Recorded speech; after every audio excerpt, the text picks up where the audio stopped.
Vous êtes sur Iwachu Web TV. Bonsoir chers téléspectateurs et bienvenue. Rapport déséquilibré et dénigrant totalement le gouvernement burundais, tels sont les points de vue de certains députés et sénateurs réunis lors de la session extraordinaire des deux chambres du Parlement ce mardi pour échanger sur le rapport sorti par la commission d'enquête sur le Burundi dernièrement.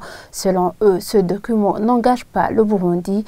Par contre, un autre nuance pour Fabien Banchiganino, député de l'opposition, ce rapport n'est pas totalement faux. Le point avec Aline Niwigira et Eddie Hatangimana. Ce mardi 11 septembre, au palais des congrès de Kigobe, les deux chambres du Parlement burundais se sont réunies dans une session extraordinaire pour accueillir le point des élus du peuple sur le rapport sorti par la commission d'enquête sur le Burundi. Pour le ministre des Droits de l'Homme, le gouvernement burundais a été méprisé. Selon Martin Nivyabandi, ce rapport veut montrer que rien ne va au Burundi. Il a l'objectif de déstabiliser le pays.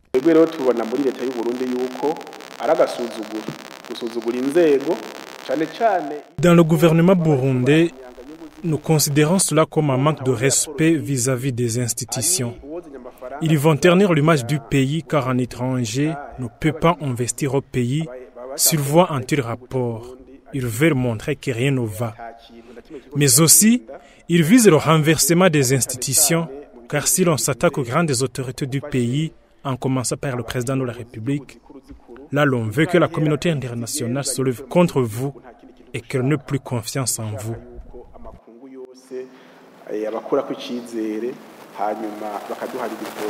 Selon le député du parti CNDD-FDD, Gérard Ndabirabe, c'est un rapport mensonger, car il ne contient aucun élément valable pour l'intérêt du pays.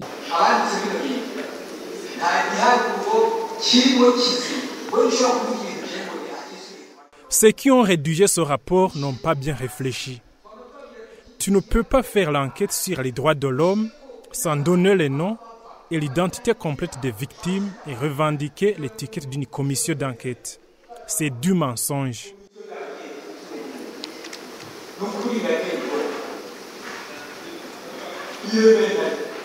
Le premier vice-président de l'Assemblée nationale, Agathon Rwasa, affirme qu'il y a des pas franchis. Cependant, il demande que la question de l'intolérance politique soit résolue, car elle peut être aussi à l'origine des rapports qui ternissent l'image du pays.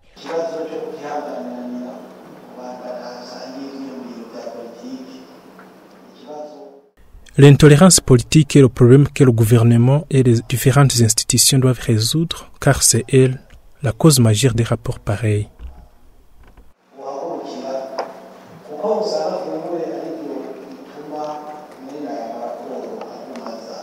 Pour Fabien Banchiganino, député de l'opposition, aucune amélioration sauf que l'on ne trouve plus de cadavres dans les rues. Il évoque la persistance de l'intolérance envers les membres de l'opposition.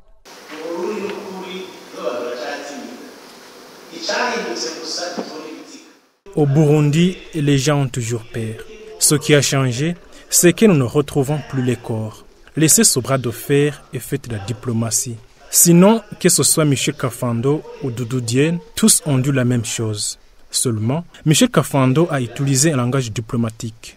Si nous analysons ces rapports, nous ne pouvons pas dire qu'ils sont corrects, car ils sont toujours en train d'être élaborés, attendant le 17.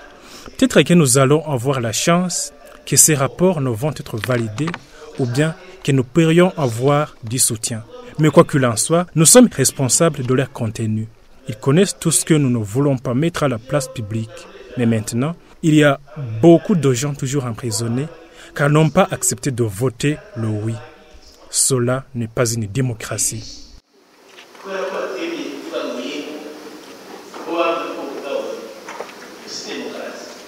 Madame la ministre de la Justice dément les propos de ce député.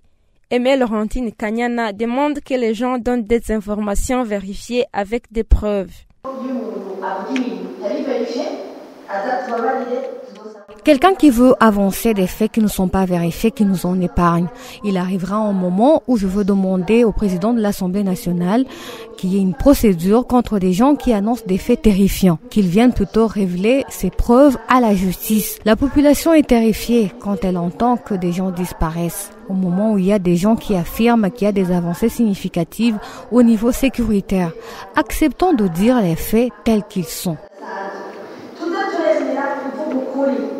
Le 17 août de ce mois en cours à Genève, il y aura une session pour présenter le rapport tout entier. Les 3 ministres, à savoir le ministre des Droits de l'Homme, le ministre de la Justice et le ministre de l'Intérieur et de la Formation patriotique, sont partis pour pouvoir participer dans cette session. Et c'est ici que s'achève ce fait du jour. Merci de nous avoir suivis. Très bonne soirée à tous.